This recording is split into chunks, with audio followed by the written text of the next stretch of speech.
Tiki Taka ala Luis Mia. Akhirnya, Tiki Taka siap disajikan. Taburkan secukupnya kreativitas dari seorang Tyrone Delfino di lapangan tengah. Tiki Taka tetap membutuhkan bahan dari Spanyol juga. Persib Bandung resmi mendatangkan Tyrone Delfino, gelandang asal Spanyol usia 32 tahun yang sebelumnya bermain di Liga Thailand kasta tertinggi bersama Nakhon Ratchasima. 27 penampilan, cetak 7 gol dan 4 assist. Delfino diikat Persib Bandung dengan kontrak 1 musim dengan opsi perpanjangan 1 musim. Nah, di awal opening video ini tadi aku menampilkan sedikit cuplikan pada saat Persib Bandung memperkenalkan Delfino. Ada narasi yang diulang-ulangi oleh Persib Bandung. Apa itu? Perihal Tiki Taka. Aku melihat kurang lebih ada 3 kali diulang-ulangi Tiki Taka, Tiki Taka, Tiki Taka, Tiki Taka. Nah, kalau kita lihat pada saat Luis Mia datang ke Persib Bandung, diperkenalkan Persib Bandung, apa yang disampaikan oleh Luis Mia berulang kali. Sebelum kita bahas Tyrone Delfino ya teman-teman, tentang Persib Bandung ini tim besar, tim gede, maka butuh karakter identitas permainan. Identitas karakter permainan itu seperti apa? Biar mudah teman-teman untuk mengikutinya. Kalau misalnya teman-teman sebelum menonton pertandingan Manchester City, udah pasti tahu nih, dominasi untuk menguasai bola.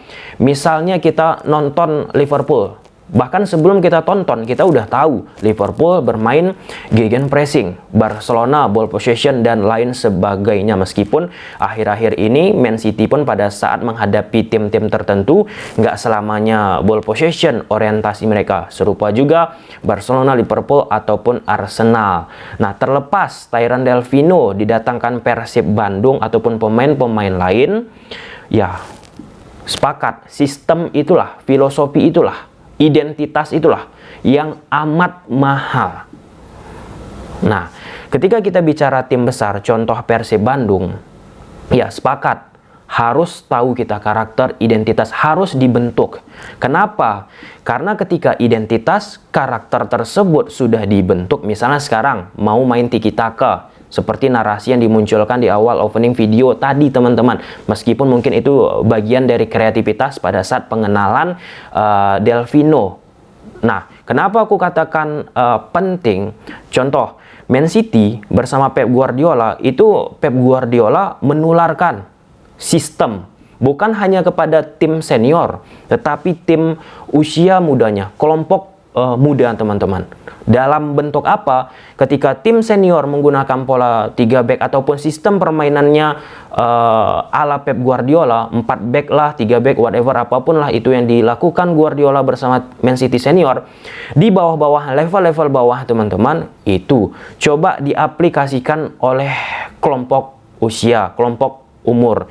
Ketika pemain-pemain akademi mereka, pemain-pemain muda mereka sudah dicekoki lah ya, sistem permainan Pep Guardiola, masuk nih ke sistem Man City senior, nggak akan kagok lagi, nggak akan bingung lagi, nggak akan kaget lagi, karena sistem tersebut sudah ditanam sejak usia muda. Hal serupa juga dilakukan oleh Barcelona sejak usia muda. Nah, tentu kita sepakat, nggak selamanya Luis Mia nanti menjadi pelatih Persib Bandung. Nggak selamanya pelatih A akan menjadi pelatih tim tersebut. Karena pasti akan berganti. Nah, pada saat proses berganti pelatih tersebut, ketika sistem itu sudah mantap, dituangkan, disusun teman-teman, pergantian pelatih pun nggak akan terlalu banyak membuat pergeseran dari sistem permainan karena sudah dibentuk. Hal itu yang diinginkan oleh Pep Guardiola. Ketika Pep udah pergi nih dari Man City, legasinya itu masih ada. Nah, contoh lebih dalam lagi lah secara filosofis teman-teman, Barcelona itu siapapun mau berganti pelatihnya, sistemnya tetap sama. Tapi yang perlu kita garis bawahi, pasti ada juga variasi-variasi yang dilakukan oleh setiap pelatih. Namun secara entitas, nah bahasanya tuh entitas tetap akan sama. Nah, kita kembalikan ke konteks Persib Bandung. Luis Mia datang pertama kali memention pentingnya Persib Bandung, tim besar, tim gede, untuk memiliki karakter permainan. Itu yang sudah kita sampaikan. sebelum Luis Mia datang. Kalau misalnya teman-teman pendukung Persib Bandung menonton kanal YouTube ini dari awal, Persib Bandung ini butuh karakter, sistem permainan. Sebelum kita tonton itu udah tahu kita bagaimana permainan Persib Bandung. Nah, hal itu coba diaplikasikan, diterapkan oleh Luis Mia datang ke Persib Bandung. Sebelum kita cerita Delfino nanti teman-teman ya, identitasnya jelas, ball possession terus counter press beberapa kali diaplikasikan, tetapi entitasnya ball possession. Tiki taka kan sederhananya itu kan bermain 1-2 sentuhan. Kalau kita bicara pola 1-4-3-3, yang paling penting kalau kita ingin bermain dari bawah 1-2 sentuhan teman-teman, penjaga gawang itu harus kuat ball possession, harus bagus bermain bolanya, passing-passingnya. Kemudian 2 center back, kemudian pemain nomor 6. Serupa juga kalau kita menggunakan pola 3 back. Harus bagus juga 3 pemain di belakang untuk bisa mendrive bola ke depan. Sehingga kalau misalnya nggak bagus passingnya, drive bola ke depannya, identitas tiki taka 1-2 sentuhan pun akan nggak bisa berjalan secara optimal. Nah, seiring berjalannya waktu, Luis Mia sukses menggunakan pola permainannya 1-2 sentuhan. Namun di akhir-akhir kompetisi mulai bisa dibaca oleh lawan. Nah, ada satu narasi yang digunakan pada saat memperkenalkan Tyrone Delfino, butuh kreativitas. Pada saat Luis Mia di akhir kompetisi sering deadlock, sering kesulitan menembus parkir bus yang dilakukan oleh lawan, teman-teman, muncul komentar netizen ataupun pendukung Persib Bandung, kreativitas kurang, ataupun needle player kurang. Nah, kalau kita lihat beberapa penampilan yang dimiliki oleh Delfino di klub sebelumnya, Nakor Rajasima ataupun klub-klub sebelumnya, dia ini terlihat karakter mempunyai skill individu. Yang pertama, needle player itu untuk sistem tiki taka ataupun ya ball possession teman-teman sangat amat dibutuhkan. Pada saat lawan bermain bertahan, needle player inilah, pemain jarum inilah yang harus bisa mendobrak sistem pertahanan lawan ketika lewat sirkulasi bola dari kiri ke kanan, kanan ke kiri, nggak optimal dijalankan. Itu yang dilakukan Messi di Barcelona, itu yang dimiliki oleh Pep Guardiola di Man City. Ada Bernardo Silva ataupun Gundogan ataupun Rodri yang bisa membongkar pertahanan lawan, menusuk lah ya teman-teman, melakukan akselerasi di saat defense parkir bus yang dilakukan oleh lawan. Nah, coba sekali lagi teman-teman, pada saat melihat cuplikan perkenalan Tyrone Delfino tadi, lihat, perhatikan narasi yang digunakan oleh Persib Bandung. Mau main tiki taka, pelatihnya udah ada Spanyol, kemudian beberapa pemain disebutkan. Tapi kalau kita bicara tiki taka butuh kreativitas, disebutkanlah Delfino. Yang diharapkan jelas, kreativitas dari Delfino inilah diharapkan oleh Luis Mia untuk Persib Bandung. Nah, menggunakan grafis-grafis yang biasanya kita sajikan lewat kanal YouTube ini, tentu perlu proses dalam pengolahannya, editingnya. Nggak bisa baru diperkenalkan 1 jam yang lalu langsung bisa dibuat, nggak bisa.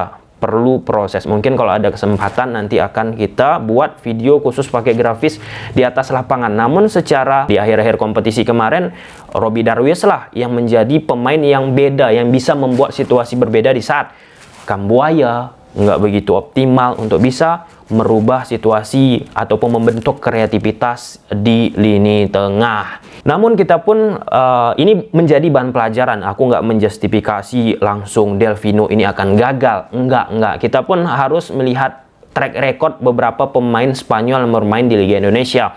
Ada beberapa yang tidak begitu impresif. Aku nggak katakan gagal, aku selalu menggunakan kata yang lebih sopan santun. Ya, kita lihat beberapa pemain Spanyol nggak begitu impresif. Nah, dengan Tyrone Delfino pernah bermain di Liga Thailand, di Asia Tenggara, teman-teman, ya harusnya untuk beradaptasi dengan sepak bola Asia Tenggara, khususnya bermain di Liga Indonesia bersama Persib Bandung, nggak butuh waktu lama lagi. Beda cerita kalau misalnya kita merekrut pemain-pemain asal Spanyol yang nggak pernah merasakan atmosfer Liga Indonesia. Itu yang terpenting. Oke. Ini kita lihatlah nanti teman-teman bagaimana kontribusi dari Delfino. Tentu kalau kita lihat dari cuplikan-cuplikan video yang singkat, ya kalau kita lihat YouTube itu semua pemain bola bakalan bagus. Nggak akan ada pemain bola yang jelek kalau kita nonton di YouTube. Itu garis bawah ya. Tidak akan pernah kita jumpai pemain sepak bola yang jelek di YouTube. Karena yang ditampilkan cuma yang bagus-bagusnya. Ya, oke. Gimana menurut teman-teman dengan apa yang kita bahas ini? Namun nggak sedikit juga. Pada akhirnya ada yang lebih berorientasi ke hasil. Karena pada saat awal Luis Mia datang, kita bahas lewat kanal YouTube ini, ada nggak setuju? Yang penting hasil lah, juara lah. Mau mainnya gimana pun, parkir bus, nggak bagus mainnya, yang penting juara. Kalau bagi aku, kalau ditanya Persib Bandung, tim besar, tim gede, kita harus lihat bagaimana gaya permainannya. Nah, kelihatan apa yang kita bahas beberapa waktu yang lalu seprekuensi lah dengan manajemen Persib saat ini. Ingin juga membentuk karakter sistem permainan Persib Bandung. Biar misalnya nanti Luis Mia nggak ada, karakternya itu udah ada, sistemnya itu udah ada. Di Indonesia karakter yang pernah ataupun sistem permainan yang jelas kita lihat itu pada saat Persipura lagi prime-nya. Saat itu ada Raja Isa, kemudian pelatih-pelatih lain Jackson F. Tiago. Pada masa itu teman-teman, itu mau siapapun pelatihnya secara entitas permainan, mau dia main di kandang, mau dia main di tandang, sama tetap permainannya. Nah, itulah dia. Ketika sistem itu, karakter permainan itu udah terbentuk, lihatlah sampai sekarang kalau kita bahas Persipura Jayapura, pasti diingat orang pada saat karakternya itu ada, sistem permainannya. Nah, namun sayangnya ada turbulensi ataupun apalah itu, kita nggak tahu yang terjadi di tubuh Persipura, membuat Persipura pun mengalami penurunan dari sisi permainan dan akhirnya harus turun ke Liga 2. Oke, mungkin sampai sini aja dulu teman-teman videonya dan semoga bermanfaat. Bye.